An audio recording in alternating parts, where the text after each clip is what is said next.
بسم اللہ الرحمن الرحیم ان الحمد للہ نحمده ونستعینه ونستغفره من يهده الله فلا مضل له ومن يضلل فلا هادي له واشهد ان لا اله الا الله وحده لا شريك له واشهد ان سيدنا ونبينا وحبيبنا وشفيعنا وقرة اعیننا محمدا عبده ورسوله صلی اللہ تبارک و تعالی علیہ وعلی آلہ واصحابہ وازواجہ وذریتہ وبارک وسلم تسلیما کثیرا اما بعد فاعوذ باللہ من الشیطان الرجیم بسم اللہ الرحمن الرحیم الم اعہد الیکم یا بنی آدم اللہ تعبدوا الشیطان انہ لکم عدو مبین وقال تعالی قل ان کنتم تحبون اللہ فاتبعونی یحببکم اللہ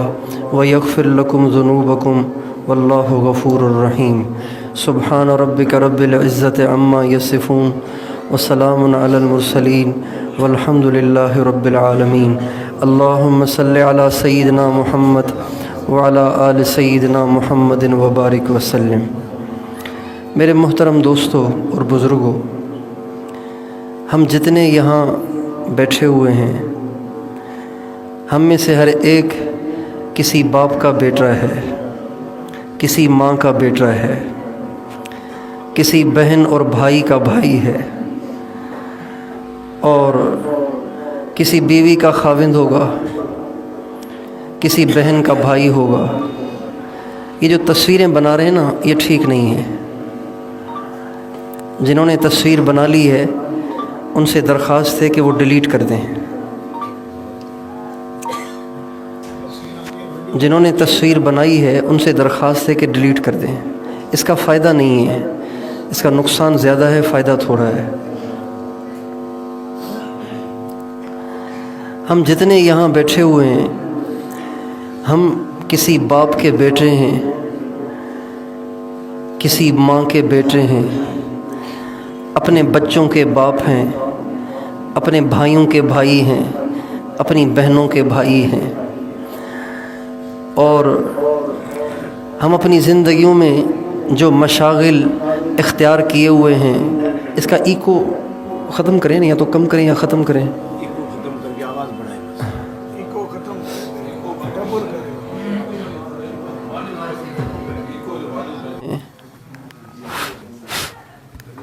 تو بند ہو گیا۔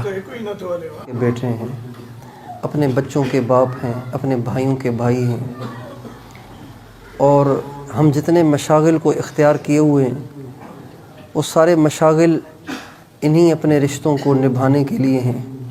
دکاندار دکان پہ روزانہ جاتا ہے، ملازم روزانہ ملازمت پہ جاتا ہے، اپنی ڈیوٹی پہ جاتا ہے، مزدور روزانہ مزدوری پہ جاتا ہے، اس لیے کہ بوڑھی ماں ہے، بوڑھا باپ ہے، یا چھوٹے چھوٹے بچے ہیں، ان کا خرچہ اٹھانے کے لیے انسان یہ ساری مشقتیں اور پریشانیاں اٹھاتا ہے۔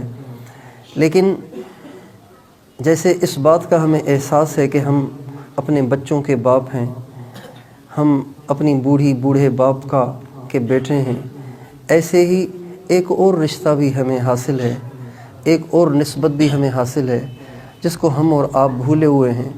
وہ رشتہ اور نسبت یہ ہے کہ ہم اللہ کے بندے بھی تو ہیں۔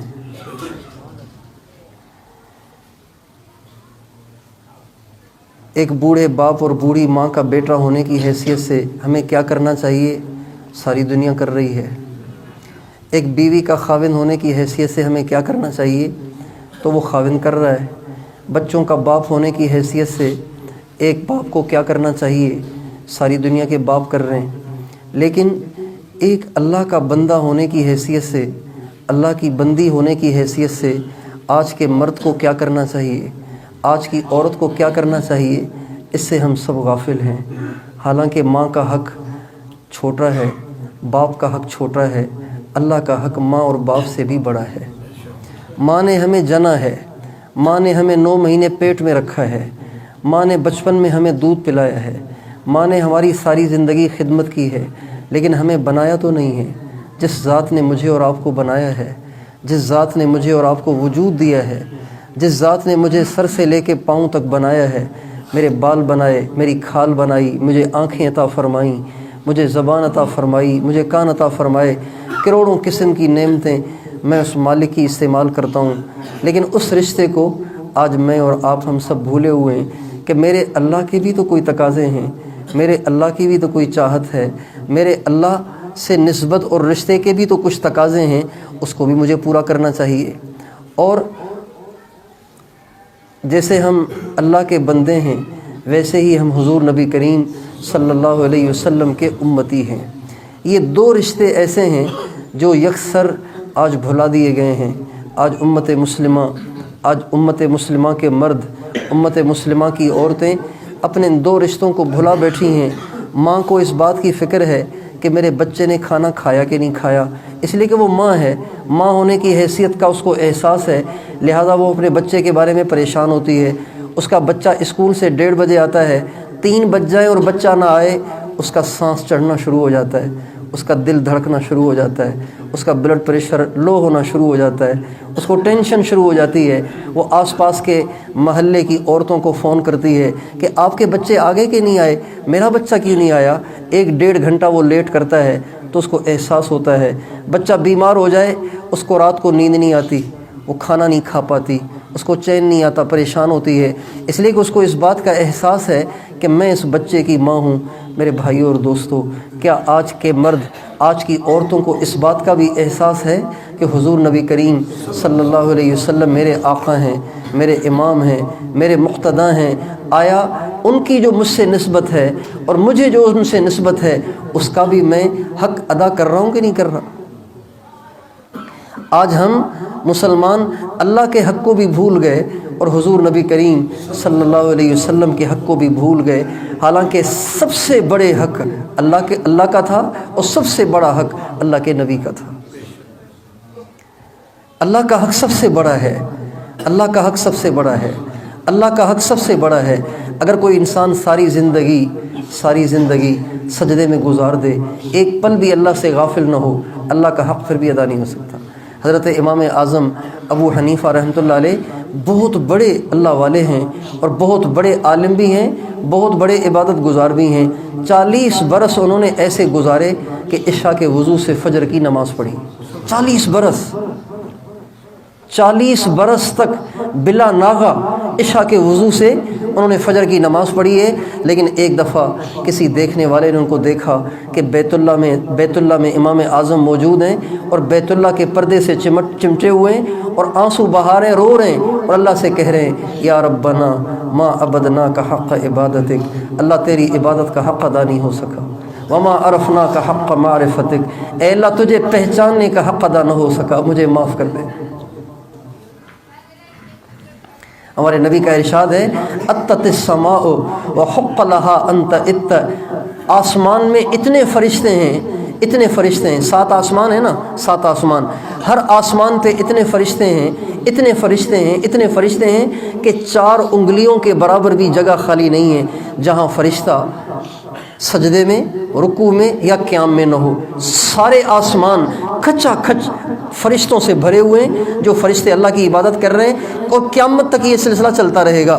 جب قیامت کا دن آئے گا تو یہ فرشتے اللہ کے سامنے رو کے کہیں گے اے اللہ ہمیں معاف کر دے، ہم تیری عبادت کا حق ادا نہ کر سکے۔ میرے دوستو، اللہ کا حق کتنا بڑا ہے، ساری زندگی سجدے میں گزار دو پھر بھی اللہ کا حق ادا نہ ہو، ساری زندگی تسبیح پڑھتے رہو پھر بھی اللہ کا حق ادا نہ ہو، ساری زندگی پرہیزگار اور متقی بن کے زندگی گزار دیں، ایک بھی نافرمانی نہ کریں، کوئی صغیرہ گناہ بھی نہ کریں، تب بھی اللہ کا حق ادا نہیں ہوگا۔ بتائیے ہمیں اللہ کے حق کا احساس ہے؟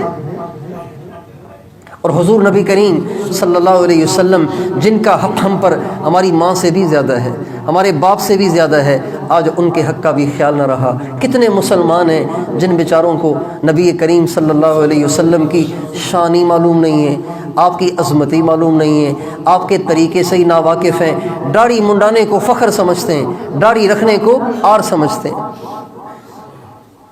سر کے ننگا کرنے کو فخر سمجھتے ہیں، ٹوپی پہننے کو عار سمجھتے ہیں۔ حالانکہ یہ ٹوپی پہننا، پگڑی پہننا، داڑھی رکھنا اور پوری اور پوری ایک زندگی ہے جو حضور اکرم صلی اللہ علیہ وسلم نے ہمیں دی ہے، اس پوری زندگی سے آج امت مسلمہ ناواقف ہے۔ اتنا بڑا ہمارے نبی کا ہم پہ حق ہے، ہم سارے اس سے نا آشنا ہو گئے، ہم سارے اپنے نبی سے بے وفا ہو گئے، ہم سارے اپنے نبی سے جفاکار ہو گئے، اور اس نبی سے بے وفائی کرنے لگ گئے جس نبی نے ہمارے لیے اتنی دعائیں کی جتنی دعائیں کوئی ماں اپنے بچے کے لیے نہیں کرے گی، اتنی دعائیں کی۔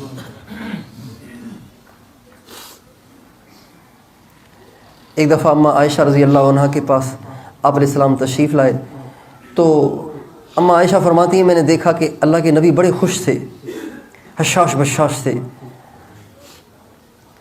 تو جب حشاش بشاش دیکھا تو اماں عائشہ کہتی ہیں مجھے ہمت ہو گئی کہ میں آج اپنے نبی سے اپنے دل کی بات کہوں۔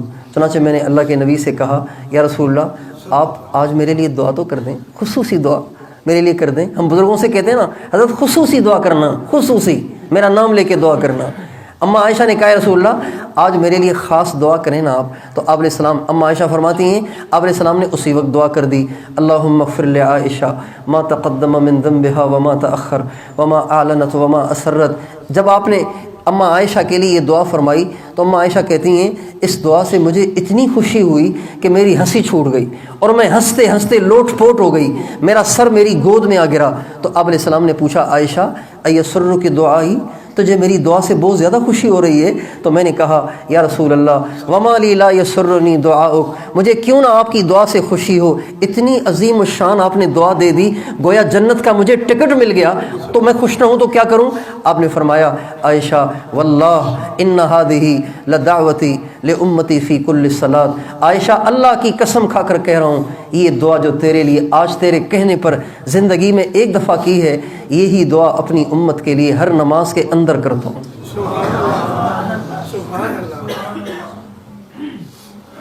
کون کسی کو اتنا یاد کرتا ہے؟ کون کسی کے لیے اتنا روتا ہے؟ کون کسی کے لیے اتنی دعائیں کرتا ہے؟ حجۃ الوداع میں آپ علیہ السلام نے نبوت کے بعد ایک حج کیا، ہجرت کے بعد ایک حج کیا، انتقال سے چند مہینے پہلے۔ اور حاجی جب حج کے لیے جاتا ہے تو سب سے زیادہ حاجی کی دعائیں عرفات میں قبول ہوتی ہیں، سب سے زیادہ حاجی کی دعائیں عرفات میں قبول ہوتی ہیں۔ ہمارے نبی کا ارشاد ہے جب عرفات کے میدان میں حجاج کرام جمع ہوتے ہیں اللہ تعالیٰ ان سارے وہ جو درویشوں کا سا لباس پہنے ہوئے، دو چادریں اوڑھے ہوئے اور غبار آلود چہروں کے ساتھ، ناخن بڑھے ہوئے، بال بڑھے ہوئے، درویشوں کی سی شکل بنائے ہوئے، جب وہ ملنگ اس عرفات کے میدان میں پڑے ہوتے ہیں اللہ تعالیٰ فرشتوں کو سامنے کھڑا کر کے فخر کرتے ہیں، دیکھو میرے بندے اتونی شعثن غبرن، دیکھو میرے بندوں کے بال بکھرے ہوئے ہیں، ان کے چہرے غبار آلود ہو رہے ہیں اور یہ میرے پاس آئے ہوئے ہیں، اے فرشتوں گواہ رہو میں ان سب سے راضی ہو گیا، ان کے گناہوں کو معاف کر دیا۔ اور جتنی دعائیں حاجی کرتا ہے وہ سب دعائیں اللہ قبول کرتا ہے۔ نبی کریم صلی اللہ علیہ وسلم عرفات کے میدان میں تشریف لائے، آپ کے ساتھ 1,24,000 صحابہ ساتھ ہیں۔ اب ظہر کی نماز اور عصر کی نماز تقریباً 1 بجے ہمارے نبی نے کٹھے پڑھی، ظہر کی نماز بھی پڑھی، عصر کی نماز بھی پڑھی، اس کے بعد آپ نے خطبہ دیا، اس کے بعد آپ جبل رحمت کے پاس تشریف لائے، اونٹنی پہ سوار ہوئے، اور جب آپ اونٹنی پہ سوار جبل رحمت کے پاس آئے تو صحابہ کرام سوچنے لگے کہ صبح سے لے کے اب تک حضور نے کچھ کھایا نہیں ہے، کچھ پیا نہیں ہے، تو کہیں حضور کو روزہ تو نہیں ہے؟ تو سارے صحابہ آپس میں اختلاف کرنے لگے، کچھ کہنے لگے روزہ ہے، کچھ کہنے لگے روزہ نہیں ہے، روزہ رکھتے تو ہمیں بھی بتاتے۔ تو کچھ صحابہ حضرت ام سلمہ رضی اللہ عنہا کے پاس گئے، ان سے پوچھا کہ ام المومنین اللہ کے نبی نے روزہ رکھا ہے یا نہیں رکھا تاکہ ہم بھی اسی کے مطابق عمل کریں۔ حضرت ام سلمہ نے کہا ہمیں کچھ بتایا نہیں ہے، لیکن ایسے کرو یہ دودھ کا پیالہ اللہ کے نبی کے پاس لے جاؤ، اللہ کے نبی کو روزہ ہوگا تو انکار کر دیں گے، روزہ نہیں ہوگا تو دودھ پی لیں گے، اس لیے کہ آپ دودھ کا کبھی انکار نہیں کرتے۔ چنانچہ جب آپ کے پاس دودھ کو لایا گیا، آپ نے دودھ کو نوش فرمایا تو صحابہ سمجھے کہ آپ علیہ السلام کو روزہ نہیں ہے۔ وہ دودھ کا پیالہ پی کر اس کے بعد جو آپ نے ہاتھ اٹھائے ہیں تو ایسے اٹھائے کہ سورج بھی تھک کر غروب ہو گیا، ہمارے نبی کے ہاتھ نیچے نہیں ہوئے۔ ابھی یہ 5.5 گھنٹے بنتے ہیں یا 5 گھنٹے بنتے ہیں یا 6 گھنٹے بنتے ہیں، جتنے بھی بنتے ہیں، اتنا لمبا وقت ہمارے نبی نے دعا مانگی۔ اچھا دعا کیا مانگی؟ فکریں تو آپ کو اور بھی بہت ساری لگی ہوئی تھیں، صحابہ کی فکر لگی ہوئی تھی، اہل بیت کی فکر لگی ہوئی تھی، حضرت امام حسین کی فکر لگی ہوئی تھی۔ اس حج سے پہلے آپ کو بتایا گیا تھا کہ امام حسین کو کربلا کے میدان میں شہید کر لیا جائے گا، لیکن آپ آج 9 ذی الحجہ کو عرفات کے میدان میں قبولیت کی گھڑی میں حضرت فاطمہ کے لیے دعا نہیں کر رہے، حضرت عائشہ کے لیے نہیں کر رہے، حضرت خدیجہ کے لیے نہیں کر رہے، امام حسن حسین کے لیے نہیں کر رہے، اپنے اہل بیت اور صحابہ کے لیے نہیں کر رہے، بلکہ 6 گھنٹے 5.5 گھنٹے یا 5 گھنٹے جو آپ نے دعا مانگی ہے، صرف ایک دعا مانگی ہے، اللہم اغفر لامتی، اے اللہ میری امت کو معاف کر دے۔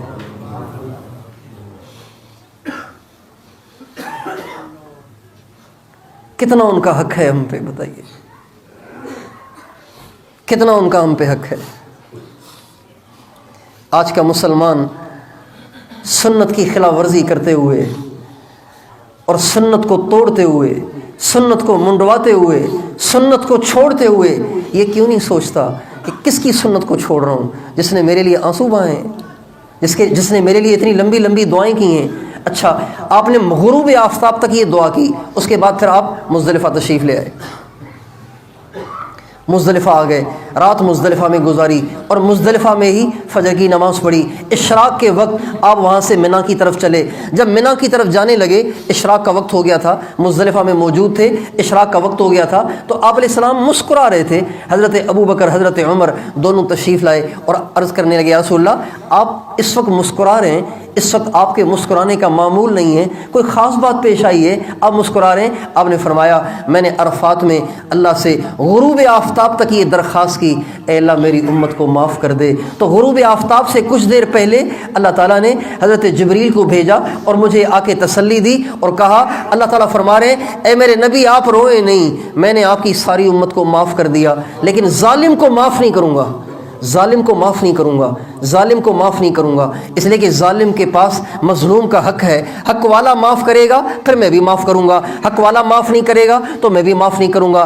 تو آپ علیہ السلام فرمانے لگے، میں نے اللہ سے پھر یہ دعا کی، اے اللہ میری امت کے جو ظالم ہیں ان کی بھی اگر بخشش ہو جائے تو تیرے خزانوں میں کون سی کمی ہو جائے گی۔ اور میں نے اللہ کے سامنے ایک درخواست رکھی کہ اے اللہ کل قیامت کے دن ظالم بھی پیش ہوگا، مظلوم بھی پیش ہوگا، مظلوم ظالم سے اپنے حق کا مطالبہ کرے گا، اے اللہ یہ بھی تو ہو سکتا ہے کہ آپ کے پاس جو لا تعداد جنتیں ہیں ان جنتوں میں سے ایک جنت کا ٹکڑا مظلوم کو دے کر راضی کر لیں اور اپنے کرم سے میری امت کے ظالم کو بھی معاف کر دیں۔ آپ نے فرمایا میں غروب آفتاب تک عرفات میں یہ دعا کرتا رہا، پھر میں نے مزدلفہ میں آ کر یہ دعا کی، ابھی میری دعا کو اللہ نے قبول کیا کہ میرے نبی رو نہیں، میں نے تیری امت کے ظالم کو بھی معاف کر دیا۔ اس پہ میں ہنس رہا ہوں، مسکرا رہا ہوں، اور میری اس دعا کی قبولیت پر شیطان کو دیکھ رہا ہوں کہ وہ اپنے سر میں مٹی ڈال رہا ہے کہ ہائے میں برباد ہو گیا کہ محمد نے اپنی ساری ہی امت کو بخشوا لیا۔ بتائیے ہمارے نبی کا ہم پہ کتنا حق ہے، اللہ کا کتنا بڑا حق ہے اور اللہ کے نبی کا کتنا بڑا حق ہے۔ ساری زندگی بیوی کو دے دی، ساری زندگی بچوں کو دے دی، ساری زندگی ماں کو دے دی، ساری زندگی باپ کو دے دی، ساری زندگی دوستوں کو دے دی، ساری زندگی اپنے رشتہ داروں کو دے دی، اپنے یاروں کو دے دی۔ میرے دوستو اللہ کا بھی تو حق ہے، اللہ کے نبی کا بھی تو حق ہے۔ ہمارا ڈرائیور اذان سن کر گاڑی نہیں روکتا، ہمارا ہوٹل والا اذان سن کر ڈیک بھی بند نہیں کرتا،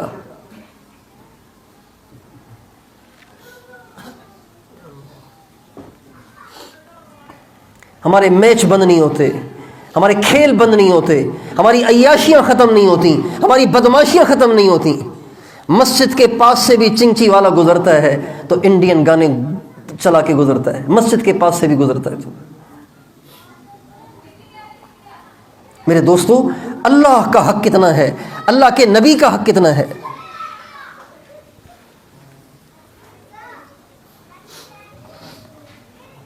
اللہ اکبر۔ غزوہ احد میں مسلمانوں کو فتح ہو گئی تھی، آخر میں شکست ہو گئی۔ جب شکست ہو گئی مسلمان تتر بتر ہو گئے۔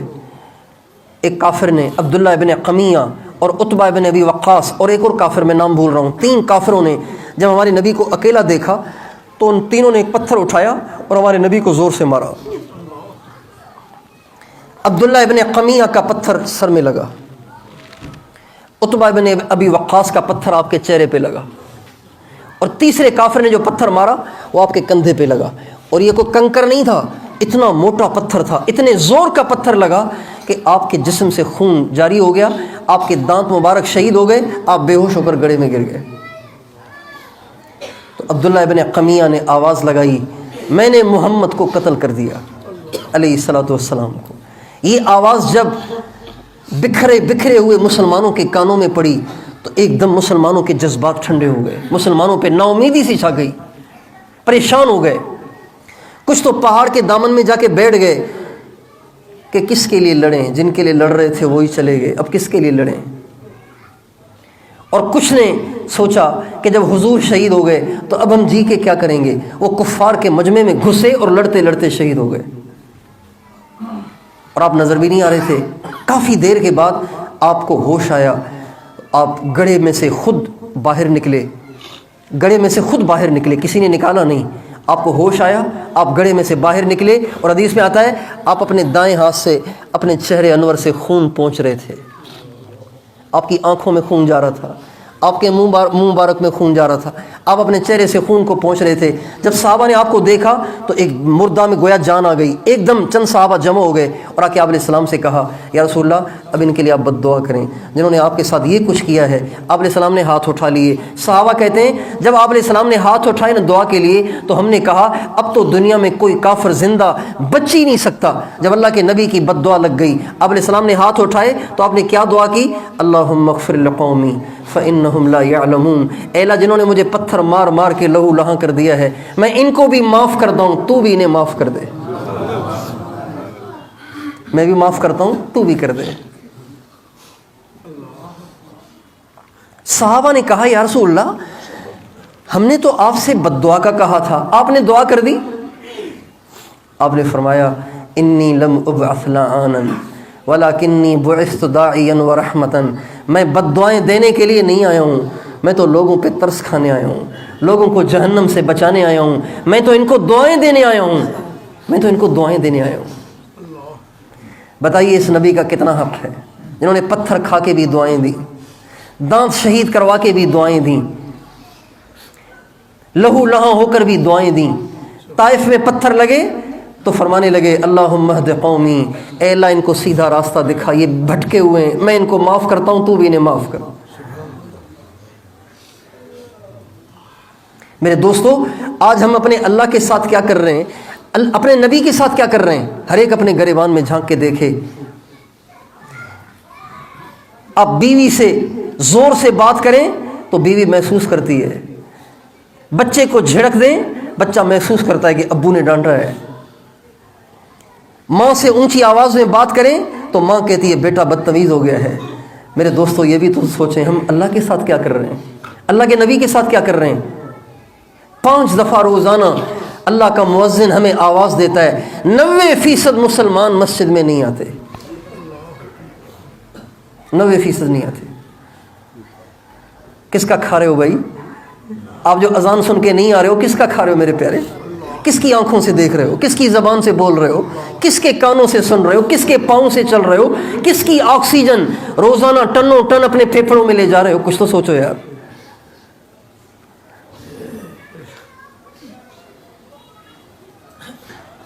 افرأیتم الماء الذی تشربون، اس پانی میں غور نہیں کرتے جس پانی کو روزانہ پیتے ہو۔ اانتم انزلتموہ من المزن ام نحن المنزلون، کیا جس پانی کو پیتے ہو اس کو بادلوں سے تم نے اتارا ہے یا ہم نے اتارا ہے؟ لو نشاء جعلناہ اجاجا فلولا تشکرون، اگر ہم چاہیں ساری دنیا کا پانی کڑوا کر دیں تم کیا کر لو گے؟ اگر ہم کہتے ہیں کہ جی جدید دور ہے، ہم بڑے سائنسدان ہیں اور ہماری ٹیکنالوجی بہت آگے چلی گئی ہے، ہم ایسے فلٹر لگائیں گے کہ پانی کڑوے پانی کو میٹھا کر دیں گے، تو اللہ کہہ رہے ہیں قل ارأیتم ان اصبح ماؤکم غورا فمن یاتیکم بماء معین، اگر میں تمہاری دھرتی کا پانی ہی غائب کر دوں پانی کہاں سے لاؤ گے؟ کڑوے کو تو میٹھا کر لو گے، پانی نہ ہو تو پانی کہاں سے لاؤ گے؟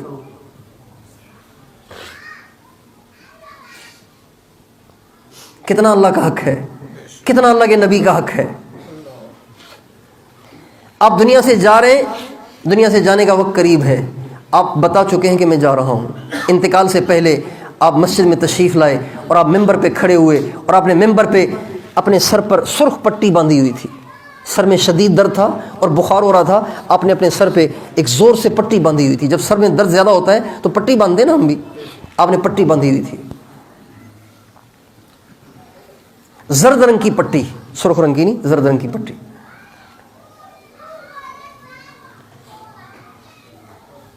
اور آپ نے فرمایا اللہ تعالیٰ نے ایک بندے کو اختیار دیا، چاہو تو دنیا میں رہو، چاہو تو ہم سے آ کر مل لو. اس بندے نے اللہ سے ملنے کو اختیار کر لیا ہے. جب یہ بات آپ نے فرمائی تو حضرت صدیق اکبر رونے لگ گئے. حضرت عبداللہ ابن عباس کہتے ہیں میں حضرت ابوبکر صدیق کو دیکھ کے کہنے لگا اس بوڑھے کو کیا ہو گیا ہے، خام خواہ رو رہا ہے، کو رونے کی بات تو ہوئی نہیں. حضور تو پتہ نہیں کسی کے بارے میں بتا رہے ہیں کہ ایک بندے کو اللہ نے اختیار دیا تھا کہ چاہو تو ادھر رہو، چاہو تو ہمارے پاس آ جاؤ. اس بندے نے کہا اللہ میں تو آپ کے پاس آنا چاہتا ہوں. تو حضور تو پتہ نہیں کس کے بارے میں کہہ رہے ہیں. لیکن جب حضور کا انتقال ہوا تو سمجھ میں آئی کہ صدیق اکبر کیوں رو رہے تھے. اس موقع پہ آپ نے فرمایا میں اب دنیا سے جانے والا ہوں اور میں دنیا سے ان قریب چلا جاؤں گا. تم میں سے کسی کا میں نے حق کھایا ہو آ کے مجھ سے وصول کر لو، کسی کا دل دکھایا ہو مجھے معاف کر دو، کسی کو تکلیف دی ہو تو مجھ سے آ کے بدلہ لے لو. اس موقع پہ آپ نے یہ فرمایا تھا.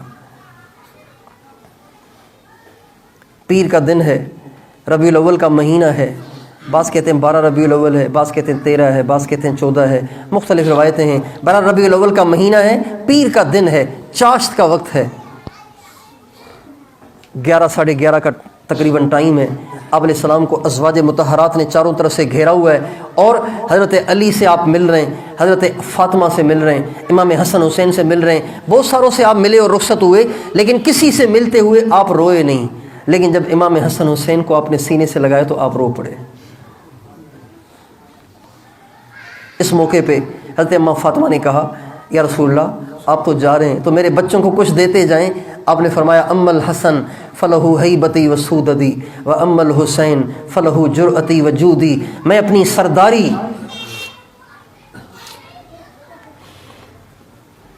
اور اپنا دبدبہ حسن کو دے رہا ہوں اور اپنی سخاوت اور اپنی شجاعت یہ حسین کو دے رہا ہوں.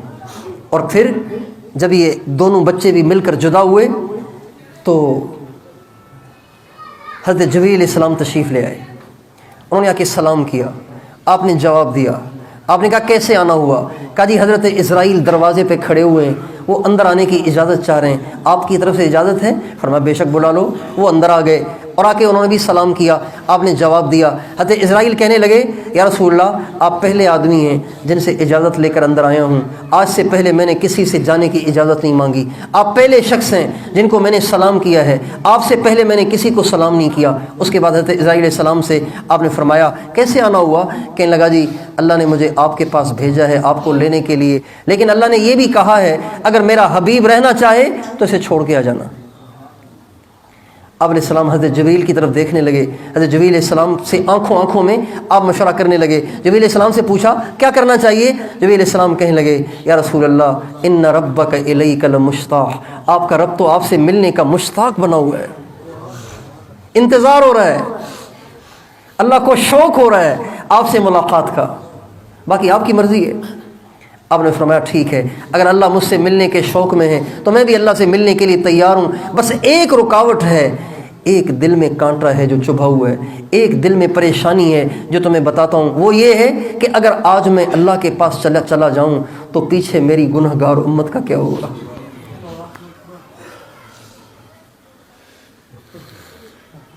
اللہ اکبر.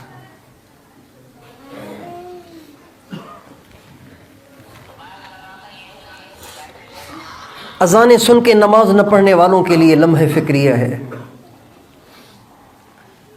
نائیوں کے پاس جا کے داڑیاں منڈانے والوں کے لیے لمحہ فکریہ ہے، شرابیں پینے والوں کے لیے لمحہ فکریہ ہے، فیس بک پہ ننگی فلمیں دیکھنے والوں کے لیے لمحہ فکریہ ہے،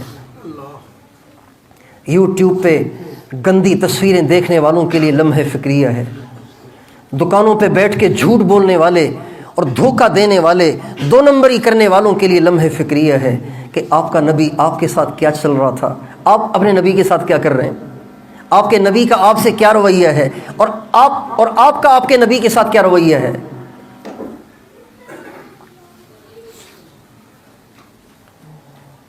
جبریل علیہ السلام نے کہا اس مسئلے کا حل نکالتے ہیں، یہ واقعی مسئلہ ہے، بے شک آپ کے بعد آپ کی امت کا کیا بنے گا، اس مسئلے کا حل نکالتے ہیں۔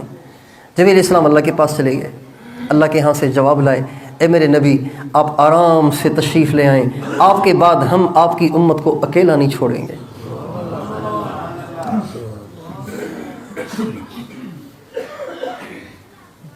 کتنا حق ہے حضور کا؟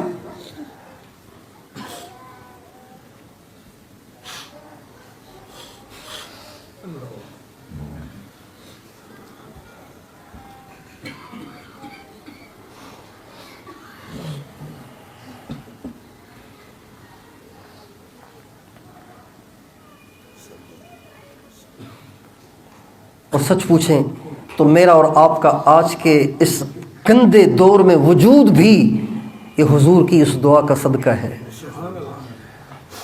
اگر حضور اکرم صلی اللہ علیہ وسلم نے اللہ تعالیٰ سے اس وقت یہ طے نہ کرایا ہوتا تو آج کند کوٹ مونجو دڑو بن چکا ہوتا،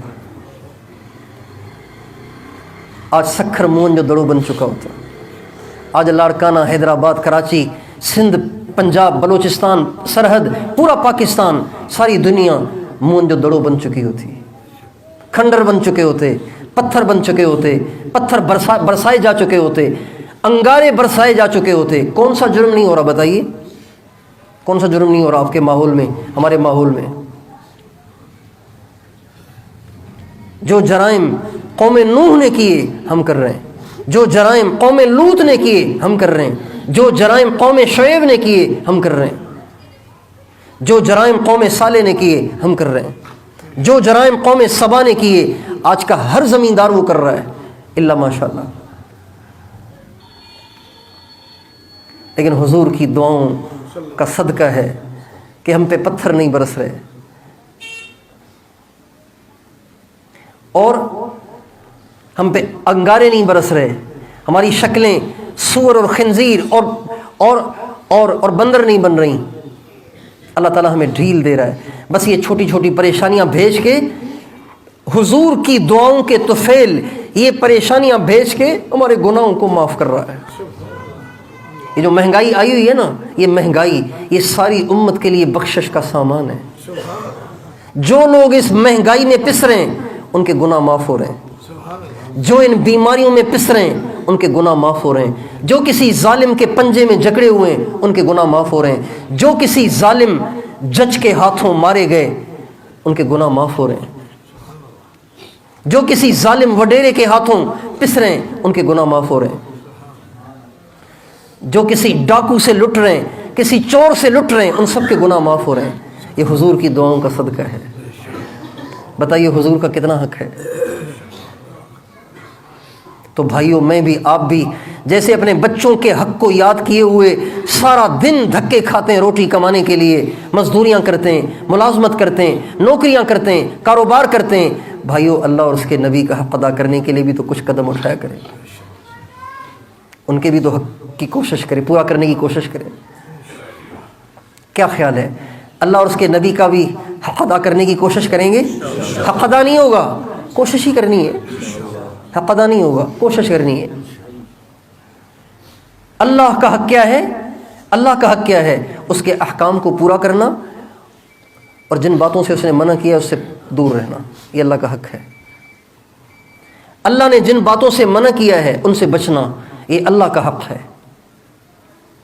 اپنی نگاہوں کو حرام سے بچانا، اپنی زبان کو حرام سے بچانا، اپنے کانوں کو حرام سے بچانا، اپنی شرمگاہوں کو حرام سے بچانا، حرام کھانے سے بچنا، حرام پینے سے بچنا، حرام دیکھنے سے بچنا، حرام بولنے سے بچنا، حرام سننے سے بچنا۔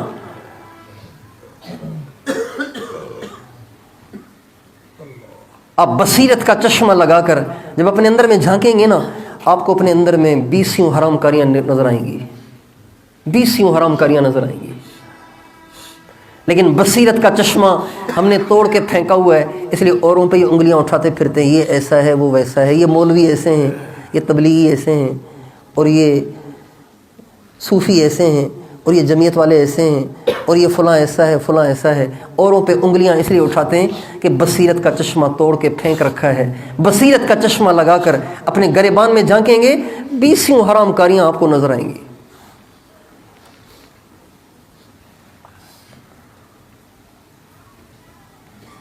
یہ اللہ کا حق ہے کہ ہماری زندگی سے حرام ختم ہو جائے. کیا خیال ہے کون کون نیت کرتا ہے اس کی؟ اپنی زندگی سے حرام کو نکالنے کی نیت کرتے ہیں؟ کون کون نیت کرتا ہے پکی؟ نہ حرام دیکھیں گے، نہ حرام بولیں گے، نہ حرام سنیں گے، نہ حرام کھائیں گے، نہ حرام پئیں گے، نہ حرام کریں گے. تیار ہیں اس کے لیے؟ اللہ کے فرائض پورے کریں. 5 وقت نماز پڑھنا ہر مسلمان کے لیے فرض عین ہے، اس سے چھٹی ہے ہی نہیں. امام حسین کو چھٹی مل گئی کربلا میں نماز سے؟ امام حسین کو کربلا میں چھٹی مل گئی تھی، تو آپ کو چھٹی کہاں سے مل گئی ہے؟ مجھے چھٹی کہاں سے مل گئی ہے؟ کیوں نہیں آتے ہم نماز میں؟ فجر کی نماز میں کیوں نہیں اٹھتے بھائی؟ کیا ہو گیا ہے ہمیں؟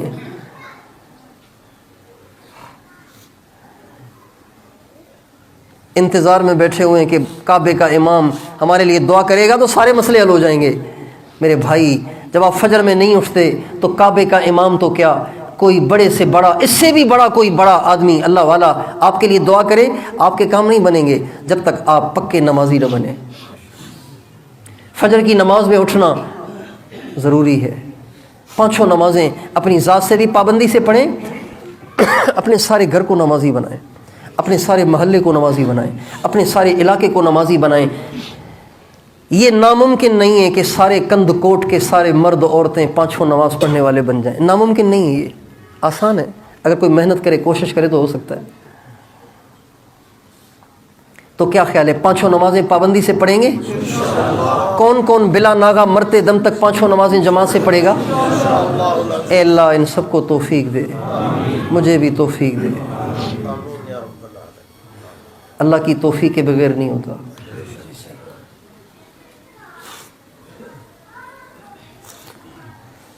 کسی کا حق نہ کھائیں. کسی کا حق دبایا ہوا ہے، مہربانی کر کے اس کو ادا کریں مرنے سے پہلے پہلے، ورنہ سچ پوچھیں بڑا مسئلہ ہو جائے گا. آپ علیہ السلام کے زمانے میں اگر کسی مسلمان پر کسی کا قرضہ ہوتا تھا تو آپ علیہ السلام اس کا جنازہ نہیں پڑھاتے تھے. پتہ ہے آپ کو؟ جنازہ نہیں پڑھاتے تھے آپ. جب بھی آپ جنازہ پڑھانے کے لیے آتے آپ پوچھتے اس پر قرضہ تو نہیں؟ ہاں جی ہے. تم جنازہ پڑھ لو، میں نہیں پڑھتا اس کا جنازہ. مسلمان صحابی، ایک صحابی کا درجہ پیران پیر غوث اعظم سے 1000 گنا زیادہ ہے. 1000 نہیں لاکھوں غوث اعظم جمع ہو جائیں، ایک صحابی کے برابر نہیں ہو سکتے. اگرچہ غوث اعظم سارے ولیوں کے بادشاہ ہیں، سارے ولیوں کے سردار ہیں، لیکن صحابی سے چھوٹے ہیں. لیکن صحابی اگر مقروض ہے، اس کا قرضہ ادا نہیں ہوا، اس کے ذمے کسی کا حق ہے، آپ کہتے تم اس کا جنازہ پڑھ لو، میں نہیں پڑھتا. اس کا قرضہ اترے گا تو پھر جنازہ پڑھیں گے. ایک صحابی کہتے یا رسول اللہ اس کا قرضہ میں اپنے سر پہ لیتا ہوں، آپ اس کو جنازے سے محروم نہ کریں. اس کے بعد آپ جنازہ پڑھاتے تھے. کسی کا حق نہ کھائیں، کسی کی زمین نہ دبائیں. لوگ اپنے تھلے گلیوں میں نکال لیتے ہیں، اپنی دکانیں سڑکوں پہ بڑھا دیتے ہیں. یہ سب ناجائز ہے، حرام ہے. قیامت میں پکڑ ہو جائے گی، نیکیاں کام نہیں آئیں گی. مرنے سے پہلے پہلے اس سے توبہ طائب ہونا پڑے گا.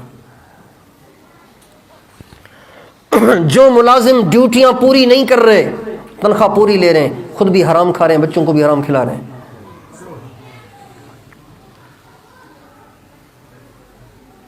جو افسر، جو سرکاری ملازم مٹھائی کے نام پر، خرچی کے نام پر، چائے کے نام پر پیسے لے رہے ہیں، ان کی دعائیں مردود ہیں، ان کے پیٹ میں حرام ہے، ان کے لیے دوزخ کی آگ تیار ہے.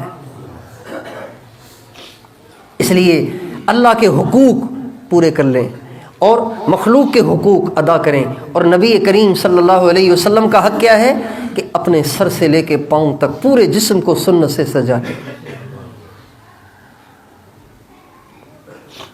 سرکار دو عالم سے اچھا طریقہ کسی اور کا نہیں ہو سکتا.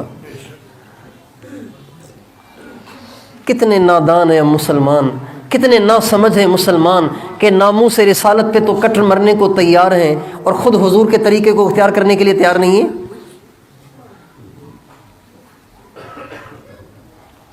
ناموس رسالت پہ مٹنے کو تیار ہیں، اچھی بات ہے، خوبی ہے یہ، لیکن سرکار دو عالم کے طریقے کو اپنائیں بھی تو صحیح۔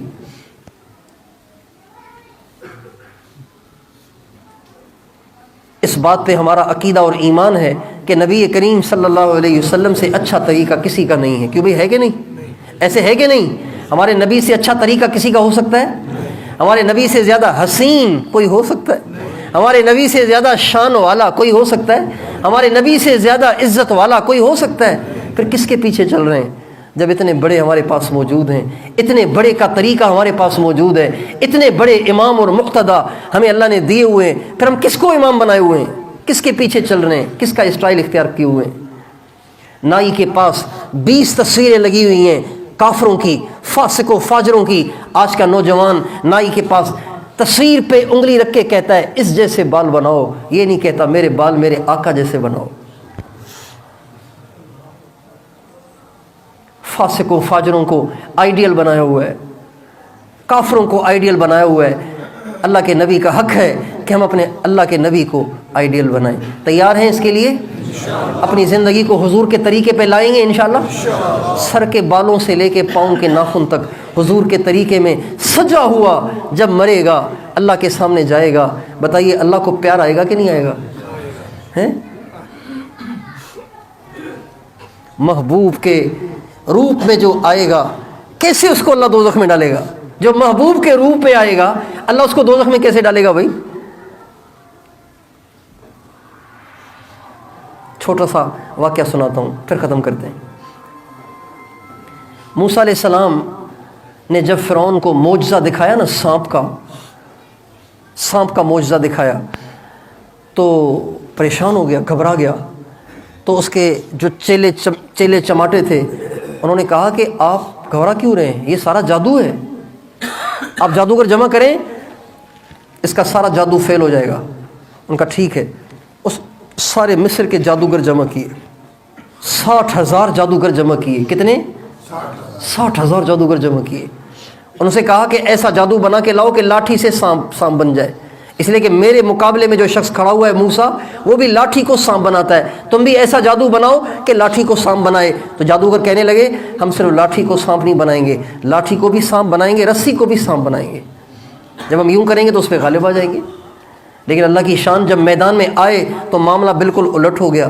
اللہ تعالیٰ نے ان سارے جادوگروں کو ایمان دے دیا۔ جب یہ سارے کے سارے مومن بن گئے تو موسیٰ علیہ السلام چونکہ اللہ سے ہم کلام ہو لیتے تھے، تو موسیٰ علیہ السلام اللہ پاک سے کہنے لگے یا اللہ، یہ تو مجھے ہرانے آئے تھے، یہ تو مجھے نیچا دکھانے آئے تھے، یہ تو مجھے خوار کرنے آئے تھے، رسوا کرنے آئے تھے، آپ نے ان کو ہدایت دے کر میرا صحابی بنا دیا، تو ان کی کون سی ادا آپ کو پسند آ گئی؟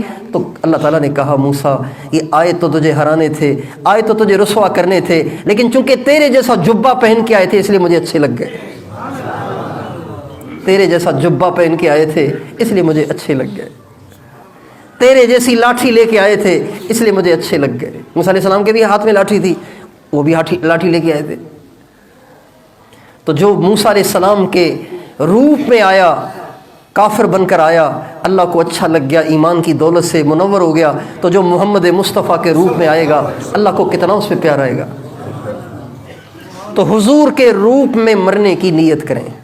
زندگی پہ بھروسہ نہیں ہے، زندگی پہ بھروسہ نہیں ہے، ایسے نہ ہو کہ ہم آج رات ہی کو دنیا سے رخصت ہو جائیں، کل چلے جائیں۔ اس لیے ابھی اسی مجلس میں بیٹھے بیٹھے اس بات کی نیت کریں کہ اپنا روپ اپنے نبی والا بنائیں گے۔ کون کون اس کے لیے تیار ہے؟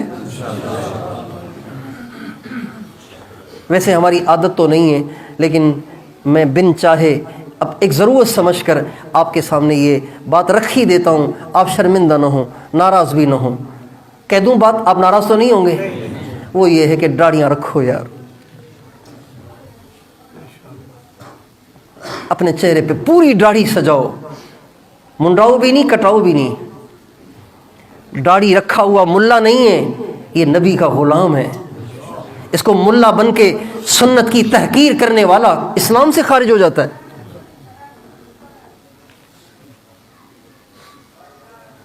داڑھی رکھنا آدم علیہ السلام کی سنت، داڑھی رکھنا شیس علیہ السلام کی سنت، داڑھی رکھنا ادریس علیہ السلام کی سنت، داڑھی رکھنا ابراہیم علیہ السلام کی سنت، داڑھی رکھنا نوح علیہ السلام کی سنت، داڑھی رکھنا موسیٰ علیہ السلام، عیسیٰ علیہ السلام، الیاس علیہ السلام، یحییٰ علیہ السلام، زکریا علیہ السلام اور موسیٰ اور سلیمان علیہ السلام، داؤد علیہ السلام، 1,24,000 پیغمبروں کی سنت، اور سب سے بڑے سرکار دو عالم وجہ کائنات محمد مصطفیٰ احمد مجتبیٰ صلی اللہ علیہ وسلم کی سنت ہے۔ ہم کیوں اس سے پیچھے ہوئے ہیں یار؟ کیوں اس کو چھوڑے ہوئے ہیں؟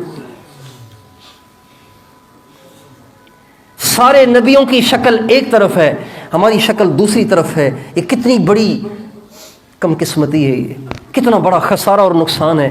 تو آپ سارے بھائی ناراض نہ ہو، لیکن یہ مجھ سے یہ آج عہد و پیمان کریں کہ آج کے بعد داڑھی کو ہاتھ نہیں لگائیں گے۔ ہاتھ کھڑا کر کے بتائیں، داڑھی کو ہاتھ نہ لگائیں، کچھ نہیں ہوگا۔ کیا تانے دیں گے نا لوگ؟ سن لینا، بلال سے نسبت ہو جائے گی آپ کی۔ اگر لوگوں نے آپ کو تانے دیے تو حضرت بلال سے نسبت ہو گئی، حضرت خباب سے مشابت ہو جائے گی۔ حضرت خباب کو بھی تانے دیتے تھے، حضرت بلال کو بھی تانے دیتے تھے، حضرت عمار اور یاسر کو بھی تانے دیتے تھے۔ اگر آپ کو بھی اللہ کے نبی کی محبت میں تانے ملیں، خدائے پاک کی قسم یہ ذلت نہیں عزت ہے۔ حضور کی محبت میں تانے مل رہے ہیں، سبحان اللہ۔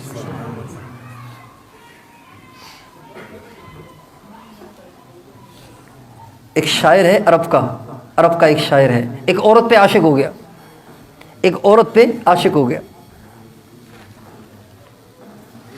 عرب کا ایک شاعر ہے، سن رہے ہیں کہ نہیں سن رہے؟ تھک تو نہیں گئے آپ؟ عرب کا ایک شاعر ہے، ایک عورت پہ عاشق ہو گیا۔ جب عاشق ہوا تو لوگوں نے اس کو بدنام کرنا شروع کیا۔ جہاں سے گزرتا لوگ سیٹیاں بجاتے، لوگ تالیاں بجاتے، اور لوگ آوازیں کستے اور اسے ذلیل کرتے، خوار کرتے۔ جب لوگ اس پہ سیٹیاں بجاتے اور اس کا مذاق اڑاتے، اس کو تانے دیتے، ابے تو وہی ہے نا، ابے تو وہی ہے نا، اس طرح سے اس کو تانے دیتے، تو وہ پریشان نہیں ہوتا تھا، بلکہ وہ کہتا تھا اجد الملامت فی ہواک لذیذتن حبا لذکرک فلیلمن اللوم۔ میرے محبوب، تیری محبت میں لوگ مجھے جو تانے دیتے ہیں، مجھے اس میں بھی مزہ آتا ہے۔ تیری محبت میں لوگ مجھے تانے دیتے ہیں، مجھے اس میں بھی مزہ آتا ہے۔ اس لیے کہ جب لوگ تانا دیتے ہیں، تیرا نام لیتے ہیں، وہ مجھے تانے دینے کے مزے لیتے ہیں، میں تیرے نام کو سن سن کے مزے لیتا ہوں۔ تو لوگ اگر داڑھی رکھنے سے تانا دیں، سن لیا کریں، حضور کی محبت میں تانے میں بھی مزہ ہے۔ اگر کوئی باپردہ عورت پردہ کر رہی ہے، برقع اوڑھ رہی ہے، نوجوان لڑکیاں اس کا مذاق اڑا رہی ہیں،